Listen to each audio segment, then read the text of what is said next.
Welcome back to the Bearded Console Gamer, and today I'm going to be taking you through two choice pieces of information that dropped earlier this week. More specifically, we'll be getting into the disturbing news that company data and source codes for games like The Witcher 3, Gwent and Cyberpunk 2077 that was stolen from CDPR in a cyber attack earlier this year appear to now be emerging online. And beyond that, we're also going to get into the long-awaited name change for Rainbow Six Quarantine, and a trailer that was dropped alongside, which gives us some insight into the game ahead of the full gameplay reveal in an upcoming Ubisoft Forward event. And as always, if you enjoy the video, be sure to like and subscribe as it helps the channel grow, and it also stops me knocking on your front door at 6 AM with tears running down my face, asking why you don't like me anymore. Now on to our first story, and we're going to start with a history lesson for the kids in the back who weren't paying attention to the news earlier this year. I'm looking at you, Sam Peterson from Clifford, New Jersey. Man, if there actually is a Sam Peterson from Clifford, New Jersey watching, I bet he is pretty freaked out right now. Anyway, back in February, CD Projekt Red fell victim to a brutal cyber attack that saw techno bandits infiltrate the company's proprietary server and make away with masses of company data and, more importantly, the source codes for Cyberpunk 2077, Gwent, The Witcher 3, and the upcoming Witcher 3 remaster. Their dirty work done, they left this poorly written note and locked CDPR's servers. And whilst the company was able to restore said servers from backups, the whole ordeal was time-consuming and left the company with the looming reality that it could see its assets and, let's face it, dirty laundry dumped onto the internet at any given time. The thieves then took the source code and the company data and sold it to an unknown buyer on the dark web for millions of dollars, and it looks like at least some of this data is now starting to emerge.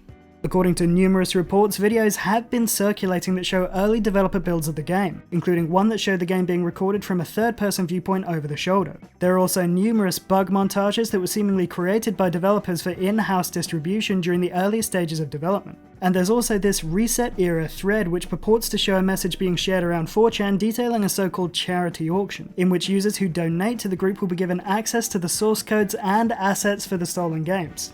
The videos were also quickly pulled from the internet, which, if you ask me, further supports their validity. And The Verge's Tom Warren was also able to grab this tweet from CDPR's Slava Lukyanenko before it was deleted, which seems to confirm that the bug videos at least were real.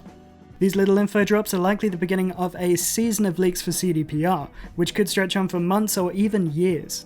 I mean, let's face it, the people who are doing this are not doing this out of love. They're probably going to draw it out to make CDPR hurt as much as humanly possible. That or they'll just lose interest and dump it all out there at once. I don't know, I don't have a criminal mind, unlike you.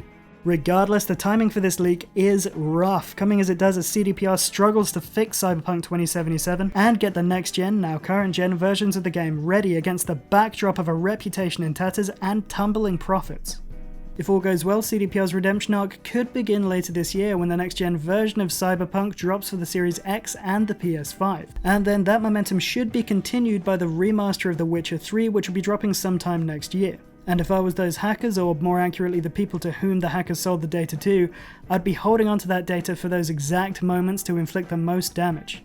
Next up, Ubisoft has finally announced the long-awaited rebrand for its upcoming shooter Rainbow Six Quarantine. Now the game formerly known as Quarantine is set to be a first-person shooter from the makers of the phenomenally popular title Rainbow Six Siege, and it's going to see operators unite this time to fight off an insidious alien parasite while completing key objectives and eventually extracting.